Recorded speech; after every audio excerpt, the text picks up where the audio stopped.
Binibigyan ko po ng 1 puntos kuya si Jaren kasi hindi ko po siya nakikitang gumagawa ng mga gawaing bahay po. 2 points kuya si Kai. Napapadalas po yung pagiging bata po ni Kai na umabot po sa punto na masyado po siyang nagiging maingay at nakakarindi po kuya.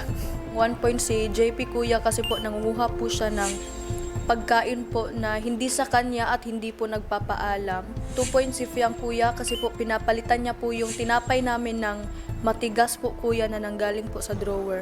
I give 1 point to Rain Kuya because I'd say out of everyone in the group, she contributed the least for ideas during the task.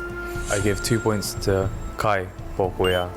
She's done the least chores around the house and it's affected me because it gives the rest more things to do Kuya. Binibigyan ko po ng 1 point si JP. Madami na siyang nakukuhang bread kahit hindi sa kanya, including mine na rin. 2 points si Jaren. Napapadalas na siyang nagbibiro and sometimes he doesn't know when to stop already kahit napipikon na po kami.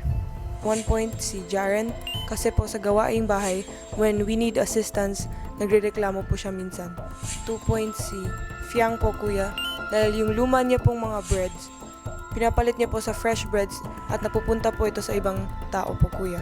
1 point si Kai kuya dahil po nung nakasama ko po siya ng mga nakarang linggo, wala po siyang kusa sa gawaing bahay po. 2 points si Fiang po kuya kasi bastos po siya at wala pong galang sa pagsagot po sa akin kuya kahit nagtatanong po ako ng mabuti po. 1 point po si Kai po kuya. Dahil sa palagay ko po si Kai po yung magiging mabigat ko pong kalaban sa mga susunod po na araw po. Para sa 2 points naman po kuya, binibigay ko po kay Colette kuya. Dahil po di ko po nagugustuhan paminsan-minsan yung pagiging selosa niya ho kuya. Yung tipong parang sa lahat ng bagay na lang ho kuya pa, gusto niya hong sumali. Yun po. Binibigyan ko po si Jaren ng 1 point dahil puro lang po siya paporma dito sa inyong bahay.